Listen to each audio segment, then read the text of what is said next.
for peace is that force to defend peace and to stop injustice. Force to defend peace and to stop injustice. Peace once maintained, once prevailed, has to be safeguarded from those who want terror. Peace once prevailed in a land, it has to be safeguarded. That's why all the peace-loving countries and nations of this world, they have police force and armed forces. Because peace once prevails in the land, it has to be safeguarded from those who want terror and violence. So Islam permits its follower to have force for maintenance of peace, so that peace should prevail. Okay. But this permission which Islam has given for use of force is used by media and those people who want to malign and defame Islam as a tool to spread misconceptions about Islam. As a tool for misconception, spreading misconceptions about Islam, that Islam is a religion, it has permitted jihad. And this word jihad, you must have listened. Jihad, everywhere, anywhere, if a Muslim is there, and if someone has a question, this will be his first question: what is jihad? Why you people do jihad? And like this, all like this. So jihad, what jihad is actually? Now we have to see what jihad is. Jihad is not a holy war. Nowhere Quran says jihad is a holy war. Holy war in Arabic is harbun muqaddasa. Holy war in Arabic is harbun muqaddasa. Quran nowhere says jihad is a holy war, or nowhere commands Muslim to do holy war like this, or do violence or terror like this. So jihad doesn't mean holy war. Okay, then what jihad means if it's not holy war? Jihad means to strive and struggle. Jihad means, in Arabic it's come from jahada yajhadun, means to strive and to do struggle.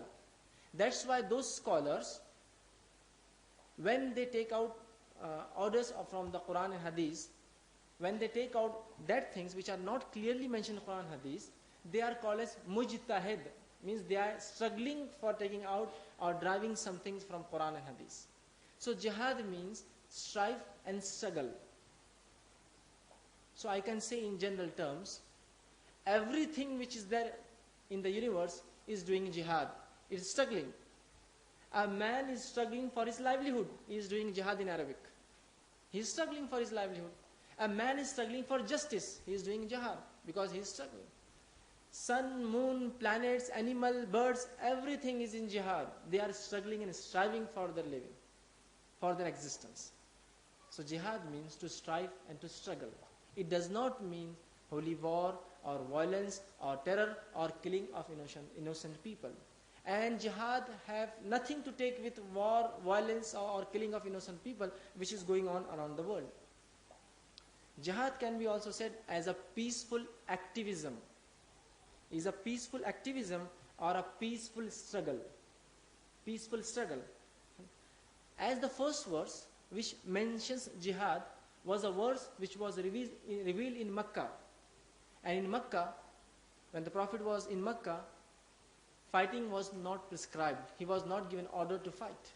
And that time this verse was revealed, which says in Surah Al-Furqan chapter 25, verse number 52, it says, وَجَاهَدْهُمْ بِهِ جَاهَدًا كَبِيرًا.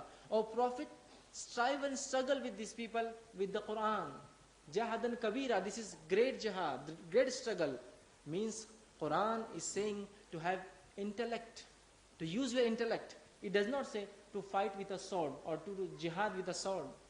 It says jahadan kabira. With the Quran you should do jihad. With proofs and evidences you should do jihad. With intellectual struggle. Not a struggle with sword. Further, jihad can also mean fighting for the cause of truth. Because it is also a struggle. Jihad can also mean fighting for the truth. Because it is also a struggle. Okay. And jihad has nothing to do with terrorism. Nothing to do with terrorism. Because generally, wherever there is a massacre or people are killed, jihad word you will listen.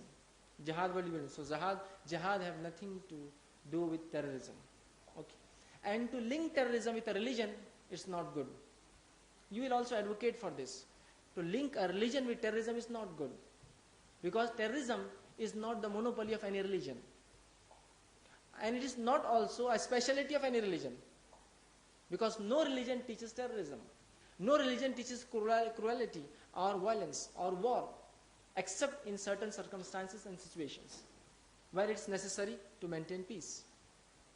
So Islam have nothing to take with terrorism, but you will see, you will hear in media most frequently, Islamic terrorist, Muslim militants, Islamic terrorism.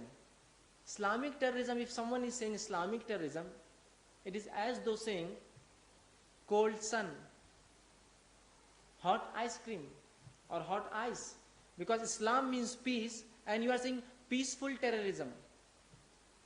Islamic terrorism means peaceful terrorism. These are opposite words.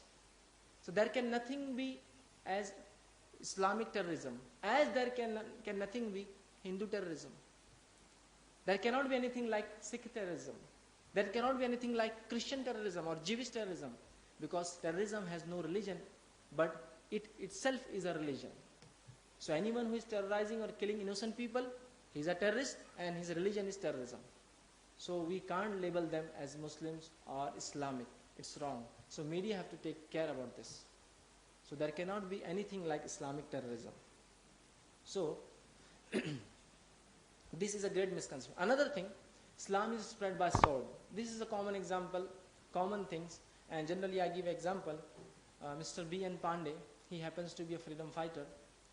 Once he saw in a book, in Bengal, a book, it was written that Tipu Sultan used to kill such and such amount of Brahmins daily and like this and like this. There was a list of 36,000 he has killed in a day and like this, like this.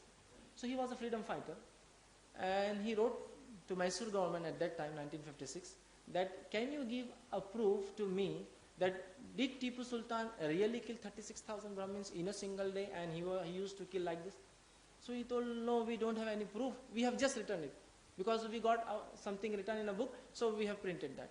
He told, this is a book, textbook, it was written in a history textbook. So he told that how you can put a thing which you don't have proof in a history textbook. Then he wrote a book, Aurangzeb and Tipu Sultan, and he clarified all the doubts.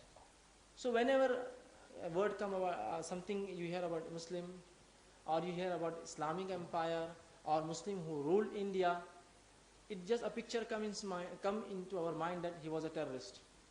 He used to kill Hindus.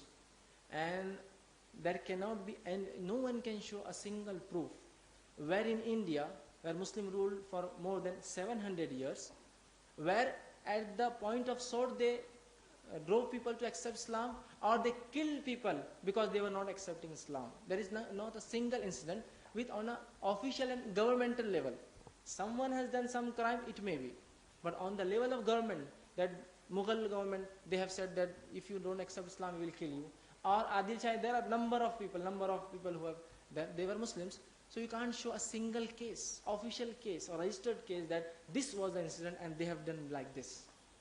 For the purpose of inquiry, for the purpose of safeguarding the nation, they have done. And all the fights which took place, they were all political fights. It has nothing to do with religion. If Aurangzeb fought with Shivaji, at the same time he fought with Adil Shahi Hukumat. Not only he fought, he finished them. He fought with Nizam Shahi Hukumat. So there was nothing, this was political wars. And everyone has fought. Before Muslims were there, Hindus were fighting among themselves. So can we label that this Hindu is a terrorist, he was fighting against this Hindu? No. This was political war. So religion has to take nothing with that.